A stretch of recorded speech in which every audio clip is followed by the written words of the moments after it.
nó giờ giờ có nồng nó nên khai giảng nó hết đi khai gì khai còn đâu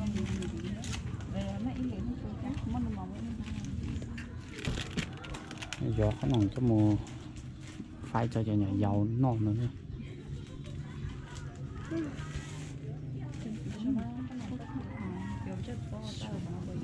khai chút chua sữa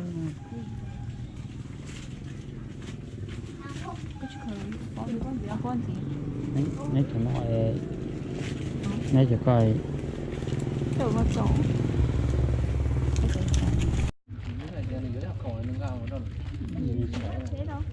cho nó chờ sấy khủng nó nó về bài là bài họ tới nó chứ chị tôi đá lâu chị đá lâu lâu lo chứ đá lâu lâu chị tôi đá lâu chưa có đó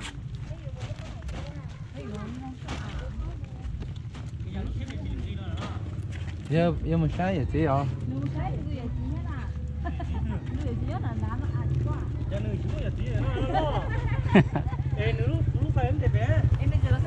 chờ sao không nồng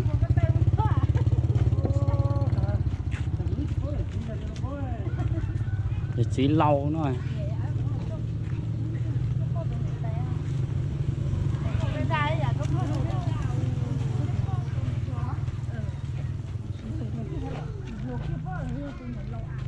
chẳng hạn là con có mà chở em con cá có mà ôi à lên hàng Israel thì còn có sáng hay thấy lo luôn cho nó làm quay là thấy lo luôn tôi thả luôn á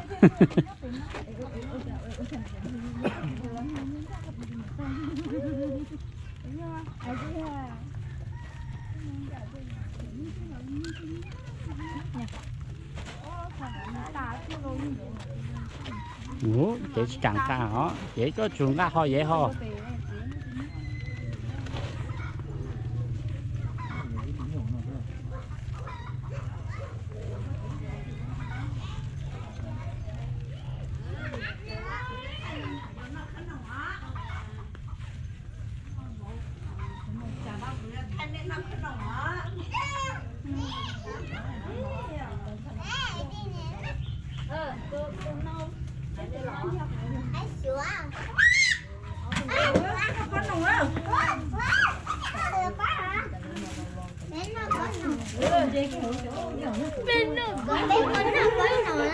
hello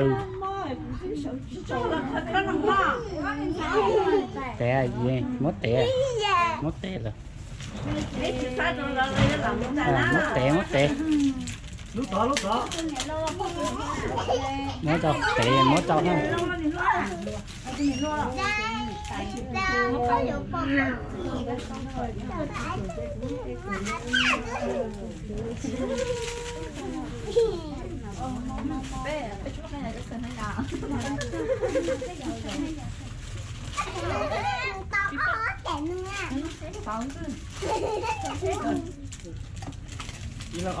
không nó bé tu lên họ cái lần khó bé tu lúc mua bị của chúng nào rồi nè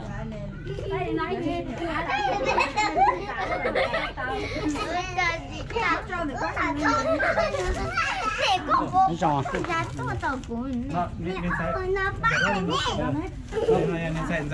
coi thế nào chế nhé thì chế thế nào nhớ tròn còn đó lâu nữa thế nào thế nhỉ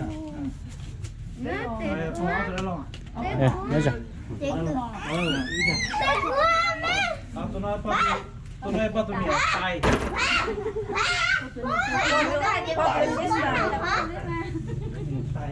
tôi nói bắt tôi lột ra tôi nói cái đặt là mất rồi là mất chút chút rồi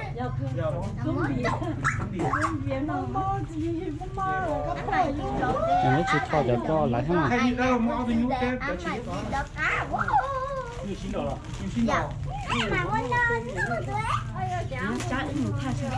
cái gì đó làm sao tôi chả nó sáng nhiều xí trầu thay cơ mà thay cho nó còn cái sáng này nhá thay nhiều mà kiểu là mua nhiều xí đầu nó thế nào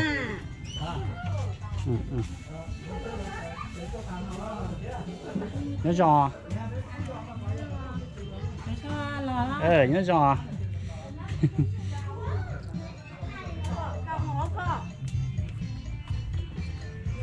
Nhiều xin chào này chị chỉ nhớ không rồi. À,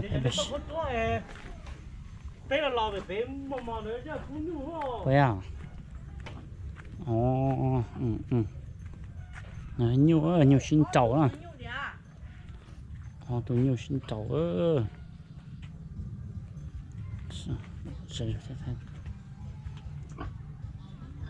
Rồi nhiều xin chào, đừng câu cớ tụi nó. Tụi làm bao nhiêu sẵn trả thế. Nhưng người muốn cơ xem bao này chứ có những chỗ nào đâu. trả lời cho nhau là chỉ lo này rồi. Nó nữa.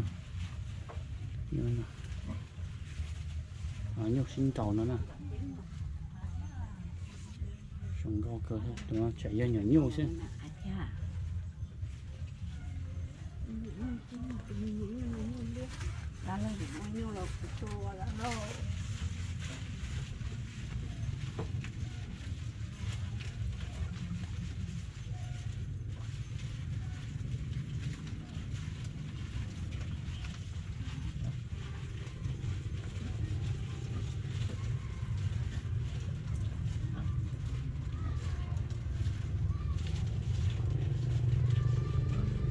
Nó do không có mẹ.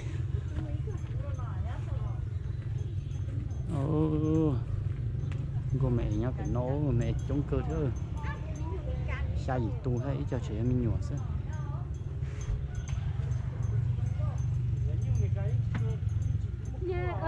Sắp phải on tông nữa. Mẹ chế này chúng nó đâu rồi. Mẹ đông đá cha mẹ biển đông đá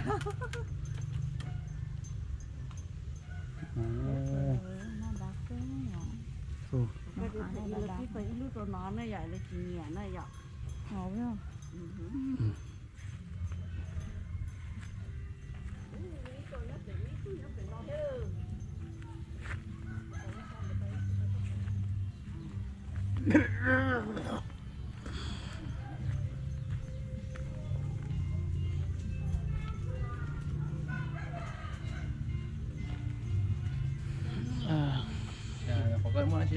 ngầu không nhiều sao nhiều sao.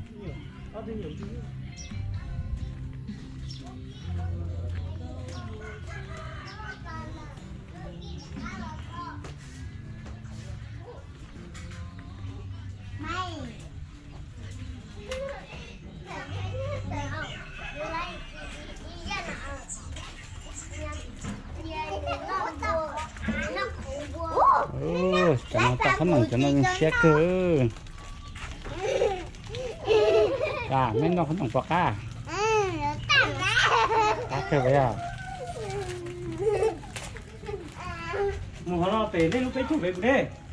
Thì đây ha. Cũng mong không chung. Không có là cũng có hai cái xe như vậy nào. Đúng không? Qua bữa. Đây là quay lúc trẻ ăn. Lúc chạy ra. Nên nó không nồng. Nó nâng sẽ hẳn. Nó kìa. Lúc sẽ hẳn. Nó cho chị tàu liền. Con này để có chúng nó tàu. Nó lấy chúng nó.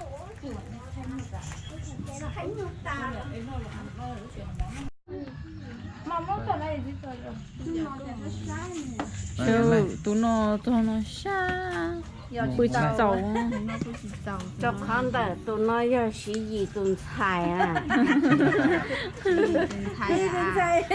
bắt nó xí gì tụi xài à xí tụi xài xa lý xí xí là xa lý nè xí gì thế bắt đầu thì không giờ em vì sống tu lo tới tiền nó cũng xa à để nó không biết té chứ nè nó là chỉ xa à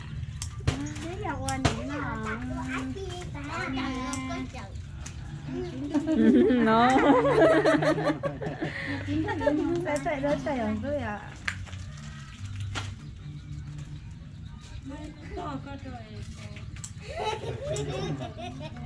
Bao nhiêu xía à? Cái dầu mang xía à? cái mùa này mà nhau nó nữa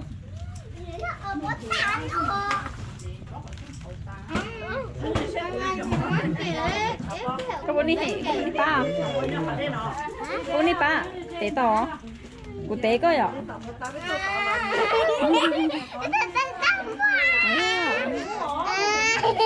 chơi đẹp lắm rồi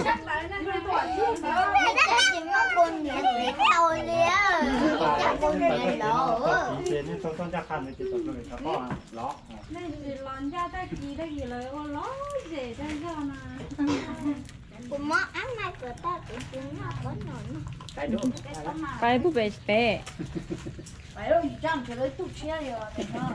Chặt thế.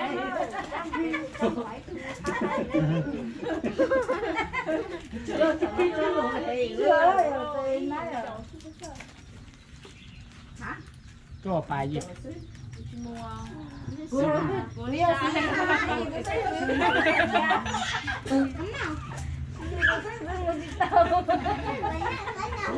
té đã cũng phải tất cả hợp bé việc họ nói mua nó không nào thôi này tay nó chạy nó không nào chứ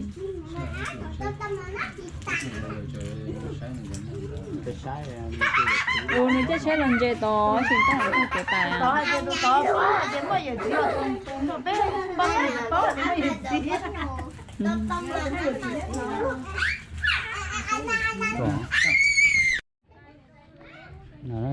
giờ bởi vì ít tôi đã lâu ở tụi nhau kẹp tụi nội lui luôn xe bò tụ đã lâu chế nó ó tụ đó ít tụi nhau nói thường luôn là nó chế tụi nhau trả bài nó biết chào đó nhớ hồi đó ha đó là nó cứ tụi nhau kẹp nó ít tụi nhau chuyện này tụi nhau có bò ó tụ nụ kia đó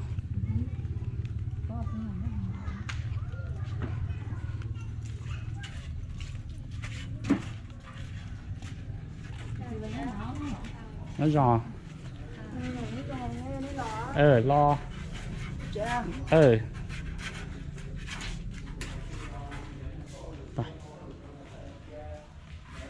số ba nó nè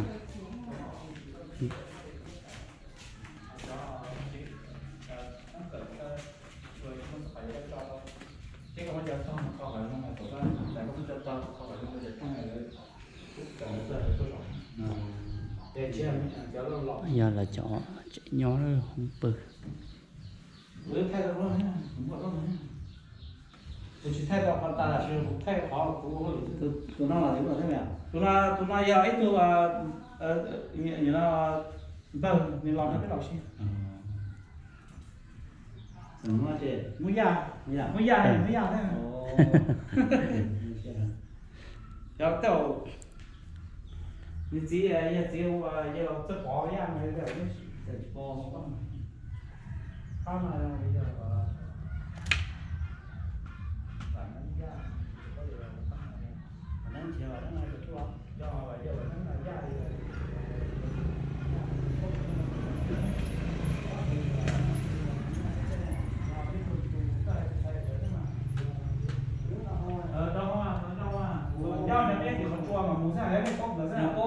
nói nhau kia rồi đấy tụi nó giờ tụi cứ tụi ra thế à thế là chỉ bản năng nó bây giờ chắc không có bản năng bây giờ giờ lo rồi có bản năng nó không lo lại có này cái chúng tôi có giờ mà một thế là thế thế là cái gì chỉ cho nhau giờ mà bản năng nó xẻ rồi à xe lại nó mà xẻ đó xe và nó xẻ chỉ chỉ cho nhau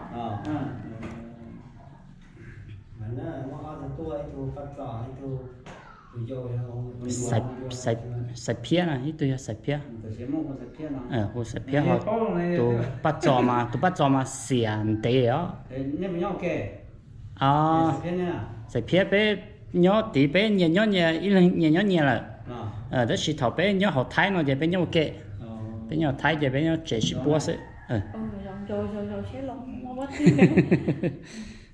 nét thay thay đua thay đua tầm mù nà làm thay đua tha này mà là cho thay ở bên rồi trả để cả đó là một số mà bây giờ nó có tôi là biết chuyện đó bây giờ đấy còn nó cho chứ tóm mua bây giờ hạt thì nó đó là biết sao mà nó là chúa xong mà rồi bây giờ đi bây giờ nó bỏ tóm mua bây giờ hạt thì nó bên nó thì bên tao phải bên họ có mà nó được có nó cái tan lại với nó chỉ cho nó nên chỉ nó mỏ là chỉ nó sau qua rồi sau qua xong mà bên họ xong này sao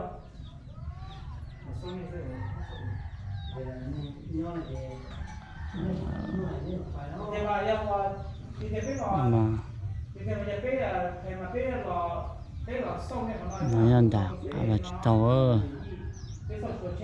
chế cứ chế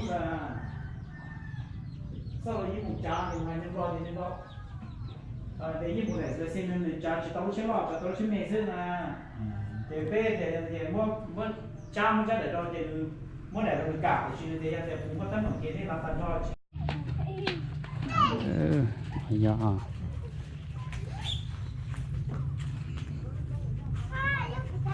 này là cho và chỉ tao giờ con giờ tuần nó ó luôn tàu nhá nó thế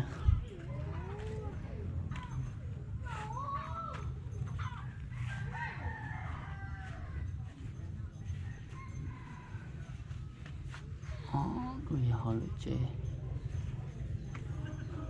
ra bự luôn rồi thì nó ra khổ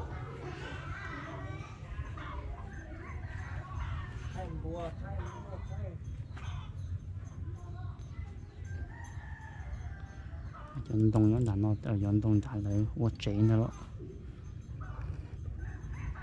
cho tao tất cả và tao nó theo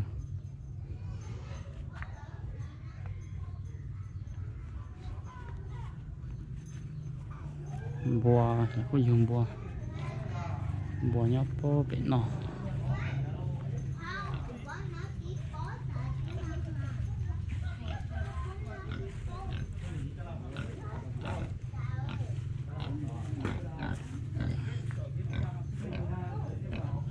mông bùa nó bị nó chơi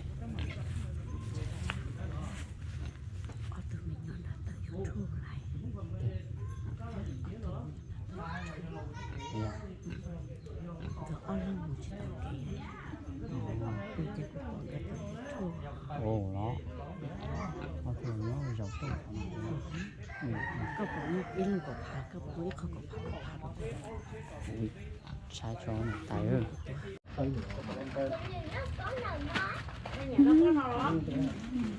Ê, cái gì cái điều cho nó nồng sữa cao thế vô cho tôi rồi có cá có bao nhiêu có bao nhiêu có bao nhiêu nó nồng cái cô hay xe bỏ có nọ lấy tí dầu biết hả còn nữa dầu tao có gì nhỉ nó gì cá chưa làm thế con thế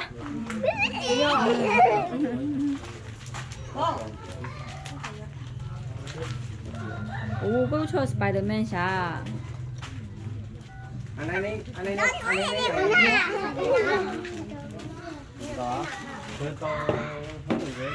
anh ơi thầy ở có phó có mấy người phải đây chụp một trong đó một thôn chỗ này ở sát tiền có tôi nó chỉ tàu này nó ai giàu nó để chụp một rồi đó chụp một cái chợ nó to cho thôn tiền của tiền cái này mua rồi chỉ như này à có đất rồi là vậy đất là trôn rồi nếu chỉ lên gì là mua cho nó cho tiền mà là tu rong tôi dùng theo lấy nhiên nó rồi lá lấy nhiên nó dạ cái gì đó nó có tới lớn này giờ theo nè tàu quay nè tàu quay cho làm tông này còn nữa sợ chẳng à tiền mà lấy quan thế sao thì mà lấy một tuần nên có số đúng không nếu của tôi tàu này chủ tàu sao nó rồi cái tàu rùa để xe khó xem tiền mà làm tông này quan được sao cái sỏi tu đá nó rồi đá đợt kia rồi đá cả nữa đá nó ít thôi phải ai nói nè ít thôi hả ủa ai chọn được sao nào Ô nữa lòi à. Thấy con cho nên này không phải có bao giờ không nồng.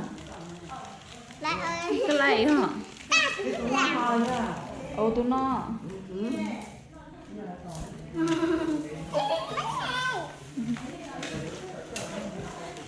Đấy, gì chứ?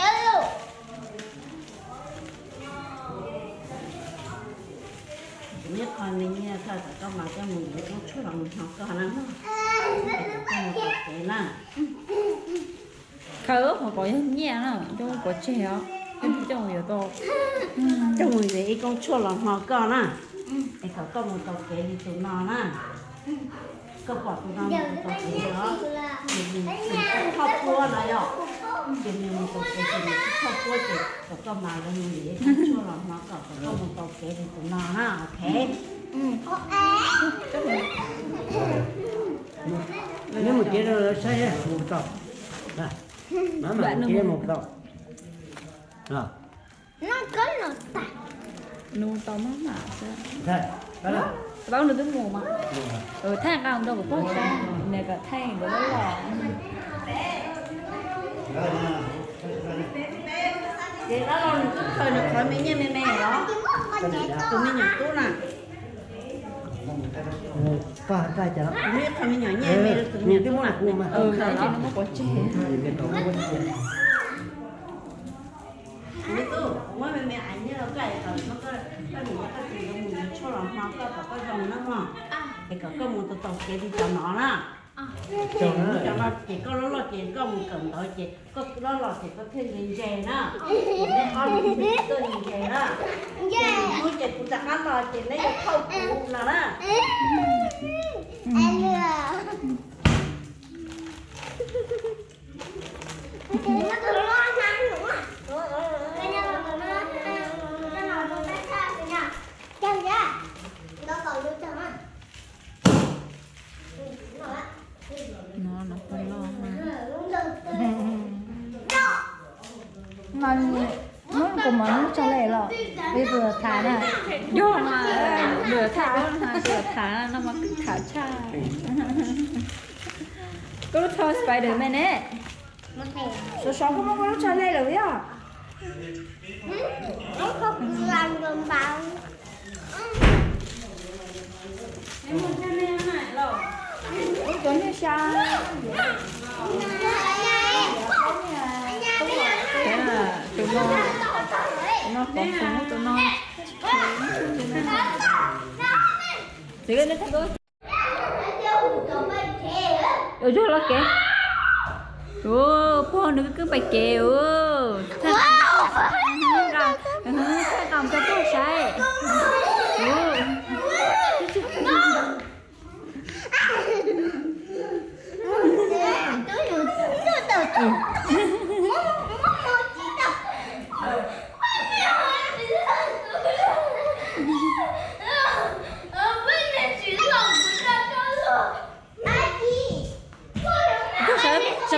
sao phải kể thay thay po sai cho lo cho mà lo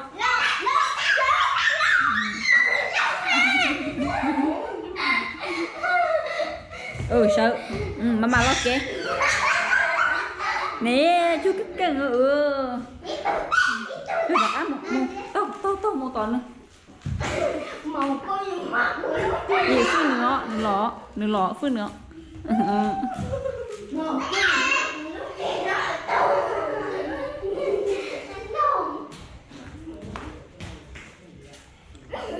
nhưng mà bạn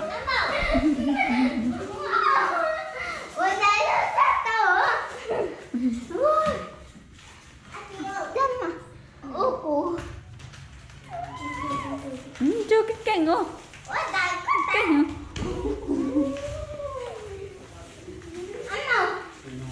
mới cho hết xa mới cho mới rộng à bây giờ hết xa rồi hết xa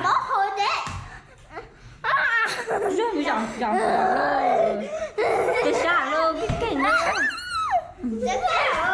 hết xa ôi rộng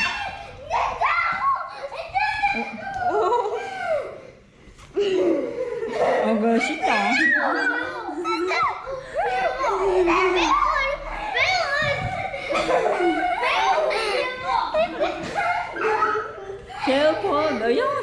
tôi nói yêu xíu người yêu xíu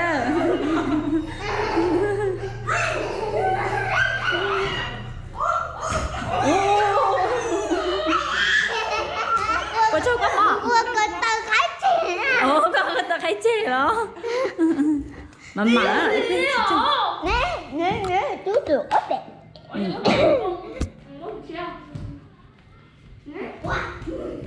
Cái thuốc kiểu mà em màu tao của bố của chỗ hỏi ta.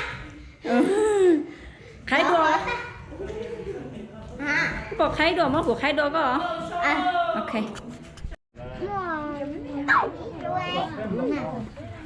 cái cho tao nói chị bao nhiêu Hả? cái tao nói chị À chị. cái tao nói chị Của ta tao nó mày kia. mà kéo chứ tôi đua hai Mà này nó sao?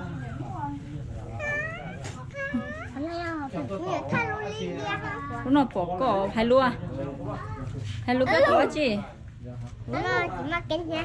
nó mắc kính hả con này nó không nọ con bé hút chả Tung ba. không bảo hồi có lúa ấy Lúa ai nha. ở nhà con này con bé Đi cha. ở trong nó ấy nhỉ cũng thấy có để gì là nó mà nó là giàu tử này nè thầy bạn nó có qua nó chân ta nữa nó xịt hơi tôi sẽ bỏ lên nha sẽ bỏ lên là không ít chuyện nào tôi thả cái là lúa tôi yêu ở chỗ thế này chỗ này cái đời đó cái sẽ đời cô trưởng nó cá nhau trong tôi sẽ đang chết tù đó thì mà cái bà giật nhỏ lập sao như thế nào nhưng cho nó sẽ đời không nó cho nên tôi lò cho nó về ở trong nhỏ lò nó chết cơ thì sao bỏ này cơ đấy à lò sao đi này lò về nhưng giờ này cũng rất là nhiều cái gì bà ơi trong nó cái lò thì xong rồi có cho chăm nhận khá là nhiều rất là nó chỉ nó rất là cái trong cái cũ của nó cá nhân trong rồi đầu tiên thực tế là cho nhiều nó bỏ cũ nhưng mà xin cái cũ nó cái nào cho đồ cái gì vậy cái sản phẩm bỏ cũ cho người ta là cái đó mấy nó sao này phải những bỏ cái bỏ tàn thốn này nhau mà nó bây giờ nha cho trong người nữa nó trong xuyên đâu tôi bằng cái là thằng bé nha là thằng bé là cái một chiếc nữa rồi nè mình cho này sẽ là tôi hạt trái lúa chấm nhỉ ta sẽ là cha như là cha này sẽ là cha này mình bà sẽ là có cha bé nữa cái phần này cái này rồi cũng là tôi nó cái rồi chúng ta là những món thịt nha nó cũng ăn chơi rồi dùng nha nha chụp vấn đề nha nha ta có là xếp pe nha pe họ này nha cũng là tháo cái làm chỗ này nè nha rồng này mà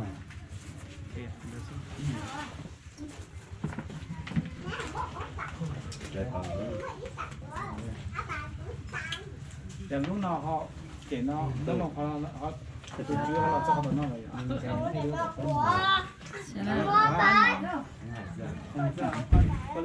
có lẽ chưa phải lúc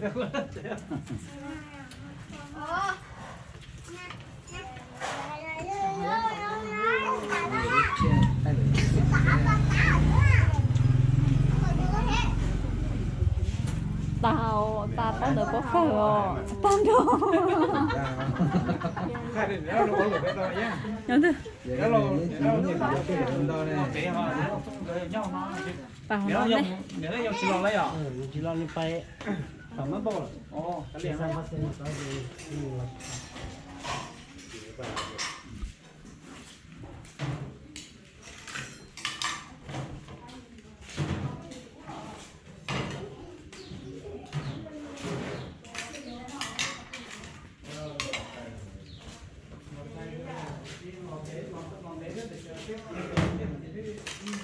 Thank you.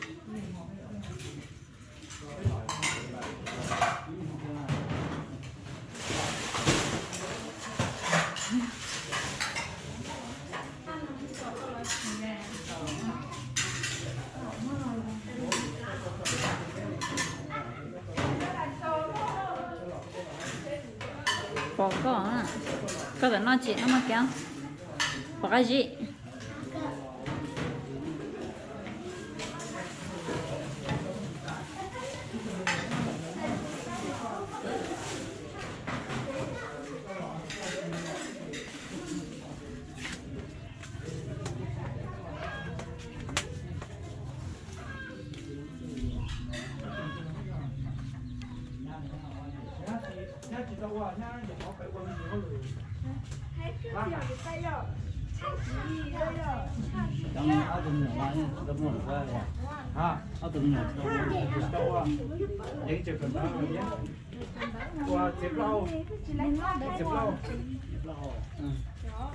thay về đồ ngon cho bỏ say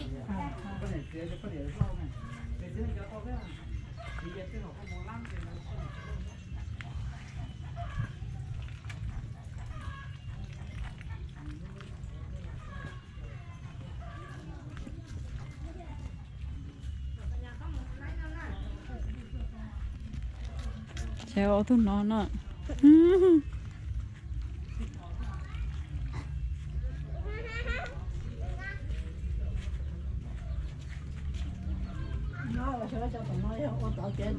Thay ngàm lúc bao sai. Không mất chứ hay không?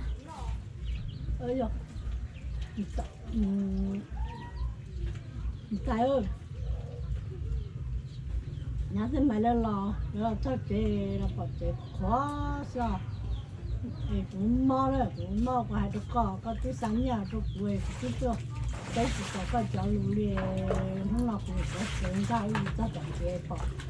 Nhưng mày lên lò sao? Cái giá quê cũng đi quá, cũng là mà thế đấy. Có bỏ nước của cái lũ cũng có sáng nhà rồi quê.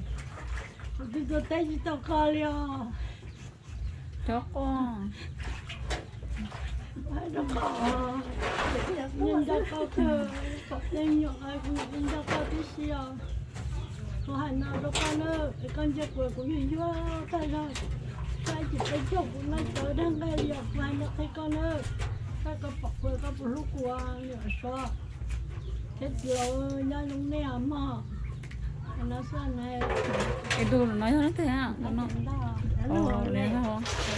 Cái hàng ăn tôi có sẽ phong đó này cơ của mấy sư phụ rồi. Thế là bộ tao cho nó.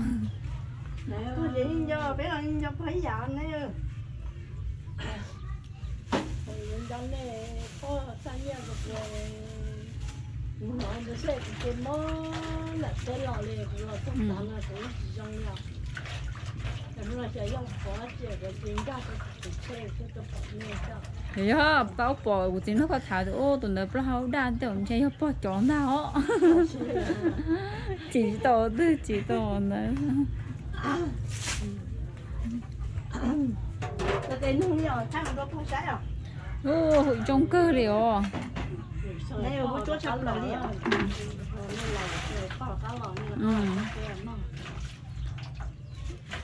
cái xả lô chúa trong ra Cho xong lò này. cô nâng gầu trò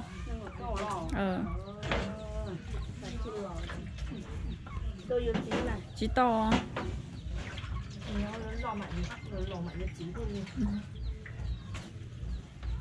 nhớ tí tí giờ tí nói thì cô xin cho cá xả cho rồi gì giờ gì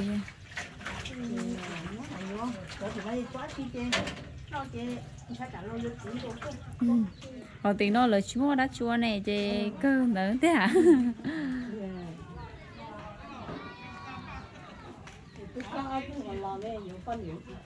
hay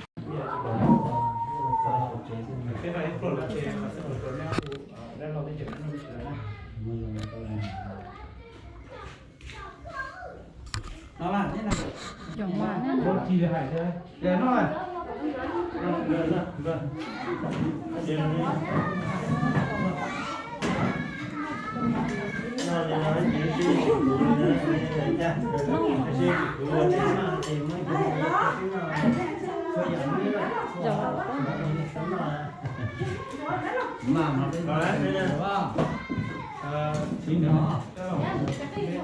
dọc con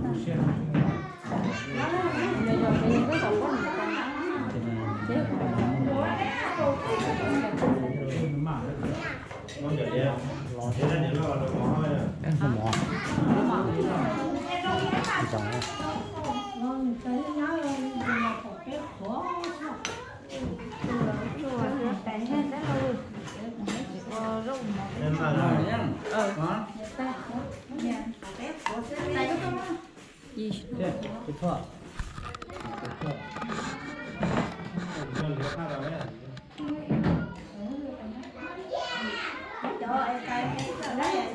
那是真的。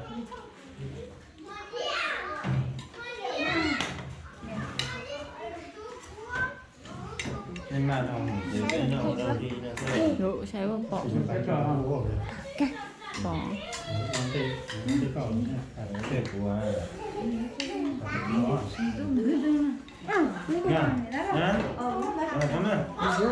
nó này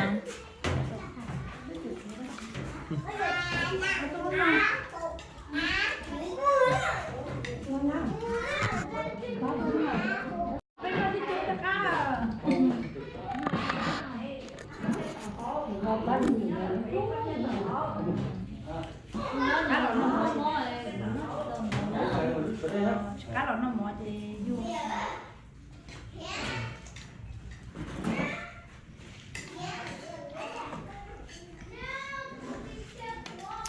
quay ở chỗ nào cá cờ nè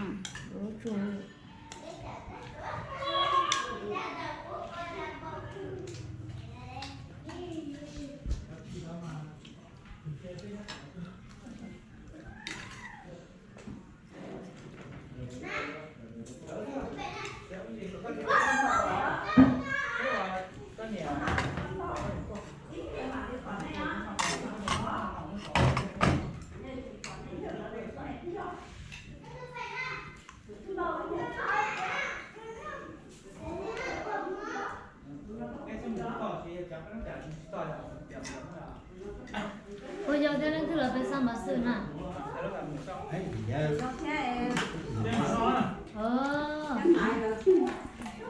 Còn lo giờ, còn về đây giờ. Có cái này sắp trộn về nè. Cho. Chứ nó ấy à, nó sẽ chè trong xe à, có thể cả tất trộn trong nó ra.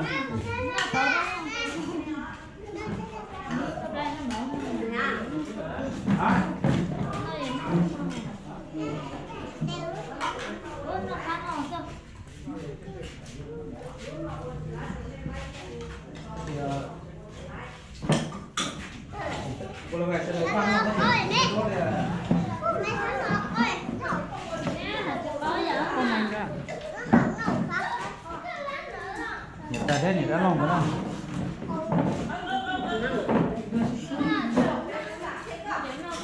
Ta có nó bảo ta có tôi nói cái hai lúa đó nó đâu nhỉ? của tôi khai thằng nó à Nó hai tảo. hai ta tiên vẫn phải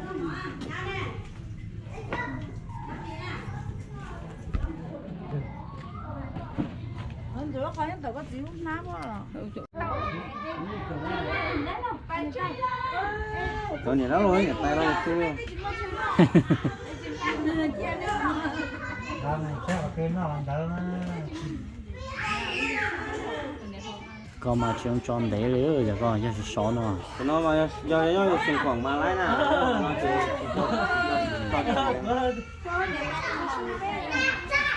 Cho là nếu ấy là thằng sai nó bị cà tay ấy bị cà tuấn rồi bị cà coi luôn. người ta thì xù đó phải bỏ đó cái cái nữa hiện có cái hiện có bỏ trên về chơi thì nó còn nè con cái này tành có lúc cỡ rồi Hay có xí thế, xí tụi mình ba. Không biết khác nữa lo ha. nhớ rồi Có gì để bé xấu. Giờ đi bé hay là chính thời cứ hay bỏ từ nè. chỉ một giống bia Còn bữa cứ tí chuyện về uống bia nó cũng tối rồi. Tiền nào? ôi cái tay giờ lên Thổ tay rồi đều nó chip thả ra cho chi. Thôi chỉ nó bỏ thật gì không thế.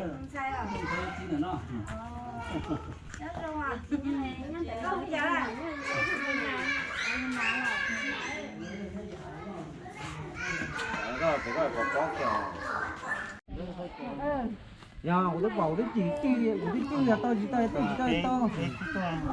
của đức chi là của đức đem báo của đức bỏ trên ở trong nồi na của đức bỏ trong của bó là của đức rằng đó của to bây giờ mới kia là họ mua kia là gì rất là lo Cả sáng cái gì nha. Cái chữ ô giờ nhiệt tiền nó giờ lót lót đông lỡ đúng cái họ ăn nữa cái gì nó chơi khá hư tôi tha.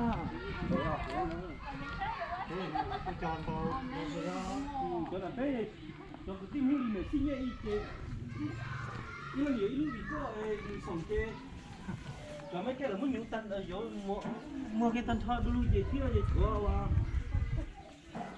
thiếu gì là muốn dùng kia hết rồi chúa à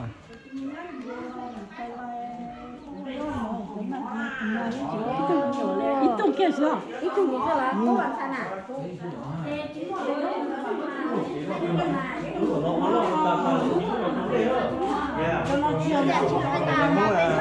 nào muốn cái này là gì ít bơi này là không nha nào kho kho cái gì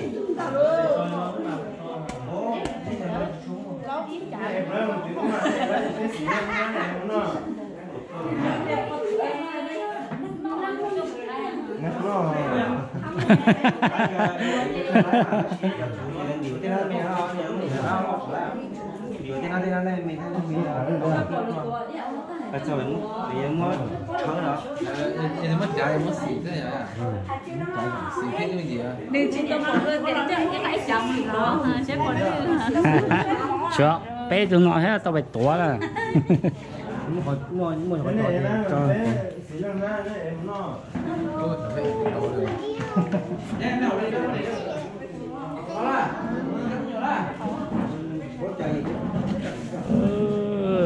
nó sẽ chê khổ nó sữa rồi cái à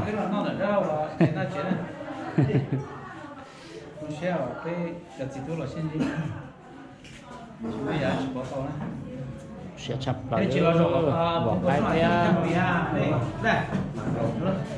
rau hầu theo rau rồi tay là hát hay biết gót vào thay luôn là nó mà rồi bố được cũng rằng nhà tao nè nè tôi phải tao nè à bố được má bây giờ để nó ra chặt đất màu nữa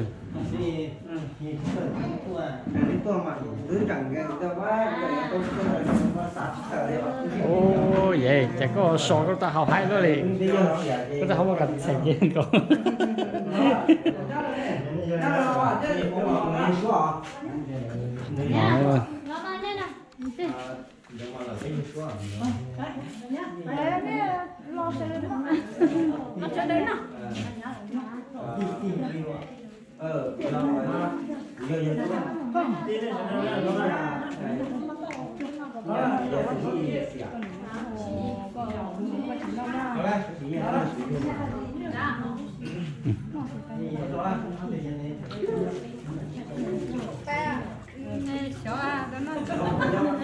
rồi nó mò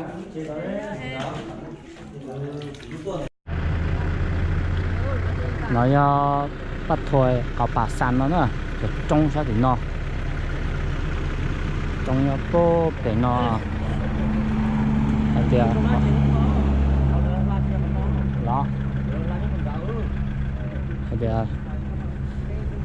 họ chờ thắt chẳng nó bố thì cho lâu là kia cho sample tại vì nó xa cũng nhớ là nó sample đó kìa bố thì cho lâu là kia sample là cho sắp thay mà lò cho tụi đen là nó lò bể được trong bể lò cho tụi đen nhá sáng cả tụi đen thì đen nó khổng nắm khổng cho lò là kia là lò cho sắp thái thì là đen nắm khổng như tụi họ nó là để phải cho sát tỷ thái sát tỷ cho thái rồi đó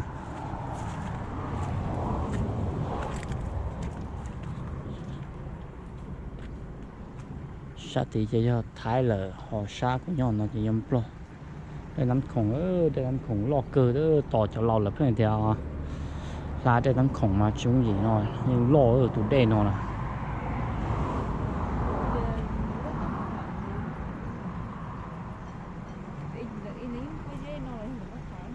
đường này cũng xin đường chán theo đó mà nhưng giờ tụi đây đã theo lo theo nhưng giờ tụi đen từ sa bút tí giờ thái á thái nhớ sa bút tí rồi thái li nó cái này sẽ đặt bỏ cho tôi đây nắm khổng cho lâu ra nó đá một trà lo một cái trà tu nó thế như in tôi cho lâu lo ra cho thái tế nó nè